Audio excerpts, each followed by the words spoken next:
Good morning, everyone, and thank you to Dr. Dean for that introduction.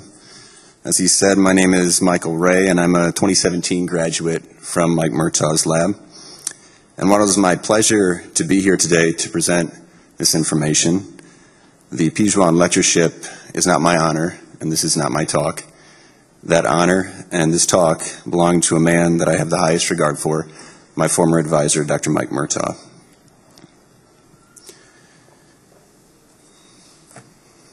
And so to begin, Mike wanted me to convey to you all that it is an honor and privilege to be chosen for the Pijoan lectureship, and I wanted me to thank Monsi and the organizing committee for their support. Mike Murtaugh is a scientist and not a veterinarian. His goal as a faculty member has always been to better understand mechanisms of disease resistance in swine. So today we will focus on his favorite subject, PRRS. The tools with which Mike attacked the problem of PRRS were molecular biology and immunology. He has used molecular biology to understand PRRS virus, the pathogen, since you must first know the pathogen in order to assess the immune response, and then immunology to assess the quality of the immune response. Mike has worked on PRRS continuously since 1990, and because of this extensive experience, he has a different perspective that may have some value in keeping pigs healthy as we continue to experience new challenges.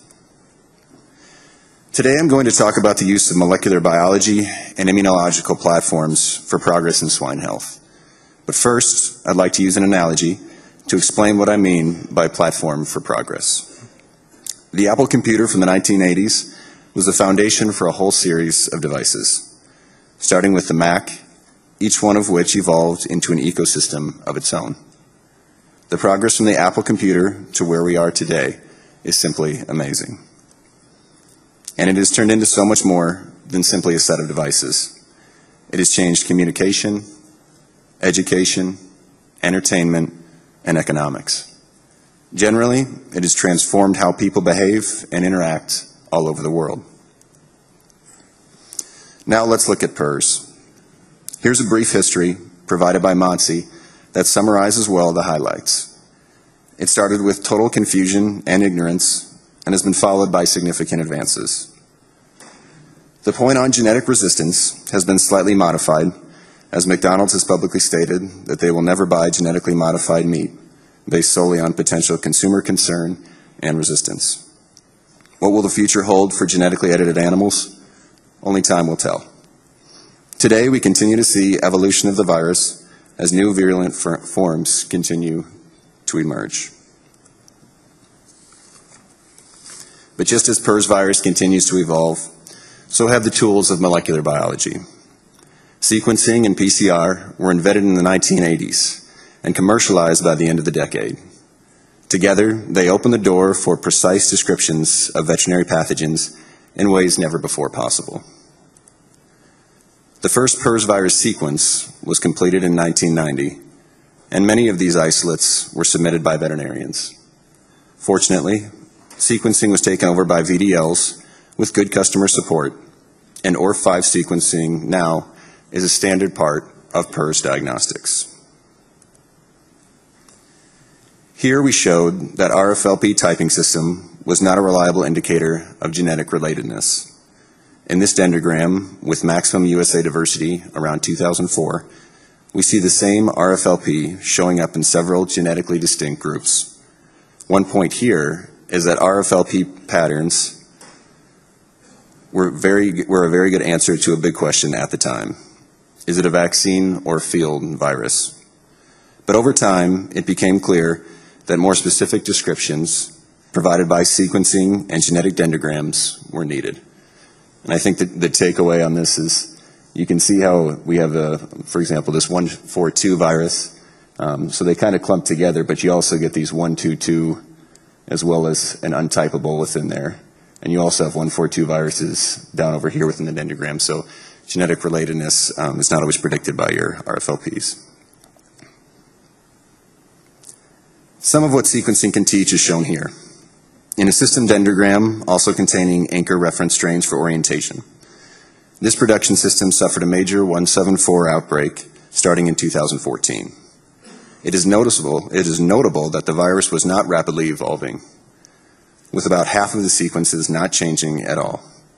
Also notable is that minor changes in the OR5 can change the RFLP, but it is still essentially the same OR5. And so here you can see that 2014 outbreak kind of blown up. And so there's very little variation here in OR5, but they have all these different viruses within that.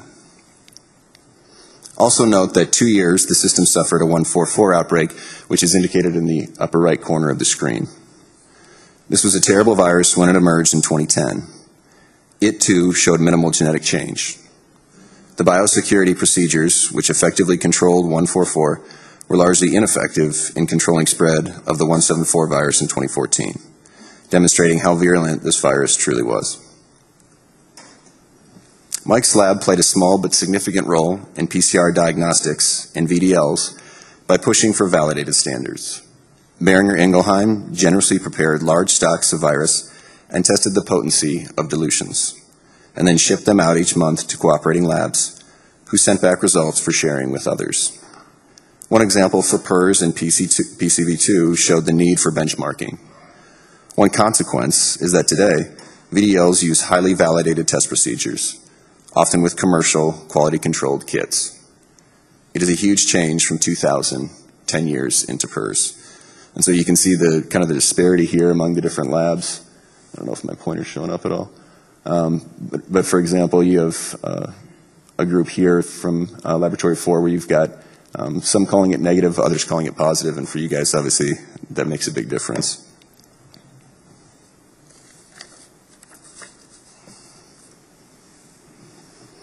While the system dendrogram from 2 slides ago shows that a single consensus sequence can describe an outbreak strain, it is clear from highly dense sequencing of a virus sample that the population of individual viruses has a lot of genetic variance.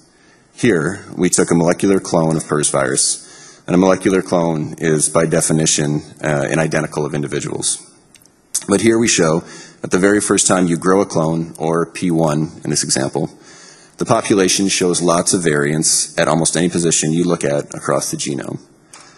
The pattern of a cloud of variance is maintained in further passages of the clone, as shown in P2 and P3.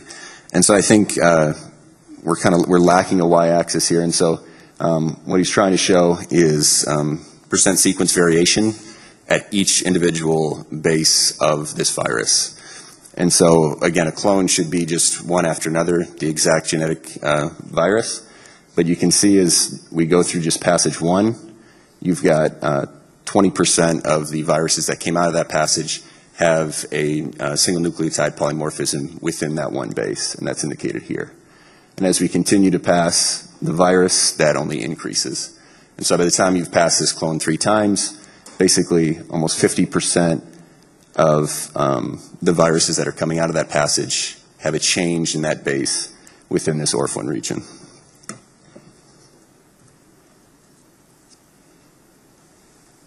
Since PRRS virus has been quite resistant to immunological control, we hypothesized that the virus might make important proteins that were not known. So we used mass spectrometry, a tool for finding proteins of any kind in purified PRRS virus. We discovered a novel protein named ORF5A, since it is encoded in the same gene as is ORF5, or the envelope glycoprotein. We know it is seen by the immune system, since an antibody titer is detectable. The point here is that it is unwise to make assumptions about what the virus really looks like. No one knew that there was an ORF5A until someone finally asked the question, are there any other proteins? And so you can see basically the serology at the bottom here. And so the ORF5A protein is the open circles, and you can see that these animals will seroconvert to it. In summary, PRRS, PCR, and sequencing done in our lab has and will continue to serve as a platform for expansion into many other areas important to swine health. Some are shown here. Learning and experience with PRRS virus has enabled us to rapidly address other emerging issues, including PCV2, PEDV, porcine delta coronavirus, and SVA. There still are many questions about pathogens, their diversity, mechanisms of transmission, and so on. The platform experience eases the adoption of new technologies, such as min-ion sequencing in the field, which Xiaoyan Tan talked about earlier in the meeting. Immunology is the second scientific platform that I would like to present. It all started from the awareness that immunity is dependent on protein-protein interactions between virus and B and T cells, and a conviction that studying the interactions between individual viral proteins and antibodies or T cells would be productive. Here, we show a sampling of the roughly 30 purified PRRS virus proteins and fragments we have produced using a robust bacterial expression system.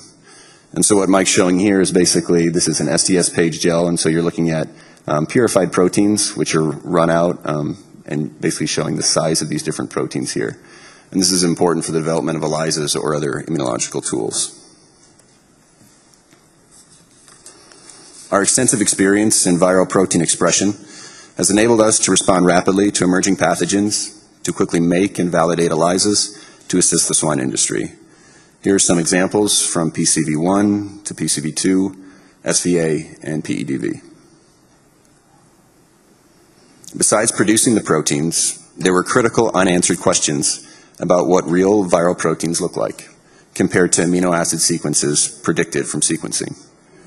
It was widely assumed that GP5 was the key immunological protein and that masking antigens ahead of the hypervariable region interfered with immunity. And so the question became, where did real GP5 start? We did amino terminal sequencing of purified virion GP5 extracted at the arrow from the gel shown here. And you guys can see another STS page gel and just purified GP5 there. It confirmed our prediction that GP5 starts at amino acid 32 and that the masking antigen does not exist. It emphasized the importance of knowing what the virus really looks like. And I think what those first 30 amino acids are just the leader sequence basically telling the protein where to go. Using pure antigens, we started asking what the antibody response looks like.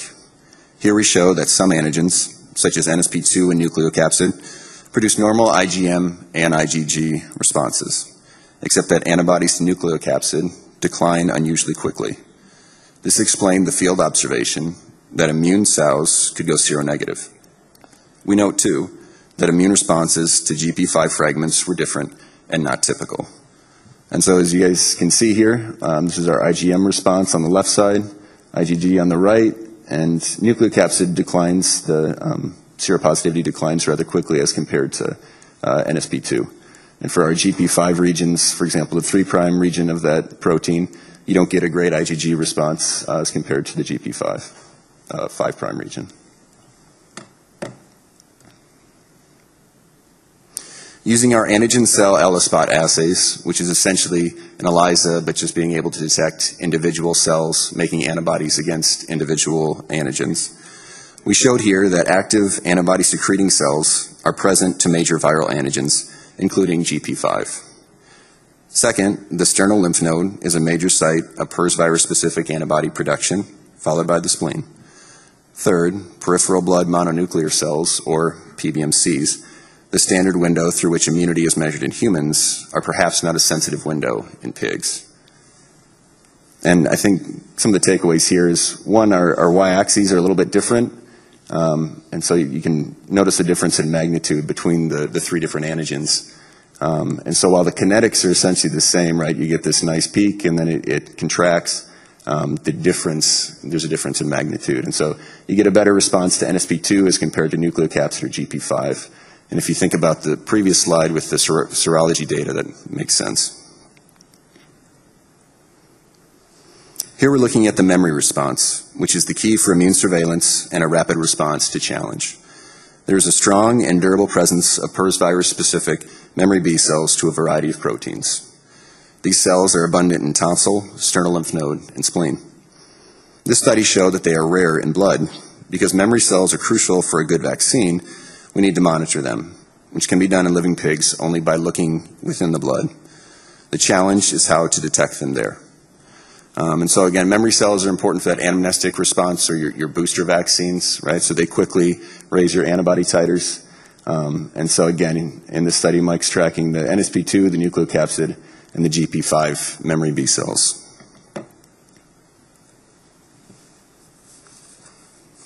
Now, the answer to finding them in blood has become a B cell tetramer, and don't worry, I'll explain what's going on this slide. 4 copies of the antigen tied to a highly fluorescent molecule detectable in a flow cytometry machine. The antigen is NSP7. Its immunological role in the context of PRRS is unknown, but the key advantages to this antigen are that it is soluble, which is essential for being able to work with it. It is highly conserved, so it is widely applicable, and it is highly and specifically antigenic. And so what we're looking at here is again, just like we've showed, so we've been able to make the protein and then purify it, and then when we test it against naive and immune serum, we can see that animals which are infected with PRRS develop a very robust IgG response against NSP7. This Western blot on the upper right is basically just showing that we're able to make the tetramer, and then below that is just a figure of what the tetramer looks like. And so what it is it's got 4 NSP7 antigens, and they're linked together, and they have a fluorescent molecule on there. And the idea behind this is that now your memory B cells, which have antibodies in their surface, could actually bind to these antigens, and now you've effectively labeled those memory B cells with the fluorescent marker, so you can detect them.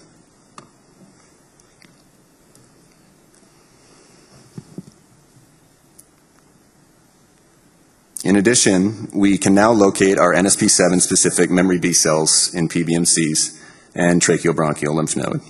And so here we show a flow cytometry scatter plot. And so we read these the same way that you would read a contour map. So the higher the elevation, the more cells that are there. Each individual dot is referring to an individual cell. And so what we're showing here is looking at the tracheobronchial lymph node, so that draining lymph node of the lung. And this is 28 days post-vaccination with MLV. You can see our naive on the left, our immune on the right. And so this is our positive cells, our cells that are recognizing that tetramer. And if you compare, obviously, the naive to the immune, you can see a nice population here. And so this is just a clonal expansion of cells that are specific for that NSP7 antigen. And I know what you're all thinking. On the left, you're thinking, well, there's still cells recognizing NSP7 from your naive population, but that's actually what we'd expect, since the immune system can't work unless it can actually recognize antigen. And so now that we can locate them in tracheobronchial lymph nodes, here's showing it within PBMCs. The ability to do this is largely due to our current ability to search throughout the animal's population of B cells, rather than all cells in the blood, as was done previously. Also, you can see how memory recedes in the lymph nodes and is maintained in the PBMCs, as was previously hypothesized. And so here we're looking at the effect basically of vaccination over time, over 113 days. And you can see how in the tracheobronchial lymph node you see this nice expansion and then a contraction of that NSP7 specific population. And the question is, where are those cells going? And we think that they're actually just headed out into the blood. And so memory B cells we think of as sentinels against reinfection. And so it makes sense, if you think about it, that these cells would want to be in the blood where they can more easily detect virus. An alternative reagent for memory cell detection is fluorescent dye labeled PRRS virus strains. Here we labeled type 2 virus, so VR2332 with one dye, which is APC in this slide, and type 1 STEU with a different dye, which is FITC. Naive pigs show background noise levels, where immune pigs are able to bind VR2332 alone. And so when we add in our fluorescently labeled type 2 virus, our immune pig recognizes that, and so we have a small population which can bind to the fluorescently labeled virus. When we add in just a type 1 virus with their cells, this immune pig also is able to recognize those cells, whereas the naive is just kind of that background naive population. And then when we add these two in together, we have this double positive population. And to us, what that is those are cells that are recognizing both the type 1 and the type 2 virus. This evidence that the antibody receptor of some PRRS-specific immune pig B cells may react so broadly across PRRS virus types argues that broadly reactive memory cells, some of which express neutralizing antibodies, exist and may be significant for true protective immunity. We have contributed in multiple ways to open the door to pig immune responses to PRRS. The basic skill in PRRS virus protein production and characterization lays solid foundation for further scientific, clinical, and diagnostic investigations in PRRS virus, and also in all other diseases of swine. Yes, in fact, the key for us with PRRS virus is to study the problem in the field with relevant, virulent, and vaccine viruses. Getting out of the comfortable confines of an academic laboratory was essential for this. Without support of students, colleagues, veterinarians, and producers, nothing helpful would have been accomplished. A part of Mike's legacy will be the next generation of scientifically trained swine health specialists. Scientific education is a passion that keeps him at the University of Minnesota. These are students who Mike has advised for the PhD and master's degrees, and vet students who worked in the lab. Everyone had a research project with expectations of success. Good outcomes often resulted in authorship recognition for the vet students. Undergraduate and high school students always were welcome, and also had mentored research objectives. 6 have or will result in authorship recognition due to their substantial contributions. Postdoc and research associates have been integral independent scientists as well as role models and mentors to junior students. Some visiting scientists were interested in our technologies or model systems. They were perfect targets to infect with our enthusiasm for swine health. Others were interested in our ongoing projects and provided valuable contributions and insights. Our research could not have been accomplished without the active involvement of practicing veterinarians. This list only shows those whose contributions were essential to published studies. They were authors. Many others of you here in the audience were also helpful and generous, including ride-alongs to learn what really happens on pig farms. Mike wants me to publicly thank Boehringer Ingelheim, including Mike Roof, Reed Phillips, and Oliver Duran, for their generous support of scientific research to him, as well as others, in the form of animal experiment studies, related, in-kind support, and unencumbered financial support with no restrictions on publication. He would also like me to thank Paul Ruin. 15 years ago, he came up to Mike after a big AASV presentation and said, "Mike, I've listened to you a few times now, and what you're saying is not what we see in the field." This has been transformative for Mike. Paul's comment with the ride-along experiences ended all lab-based and controlled animal experiments with lab strains of PRRS virus. Since then, all of our work has been field-based, using relevant field isolates as much as possible. Finally, Mike wanted me to talk about the role of a scientist in swine health research.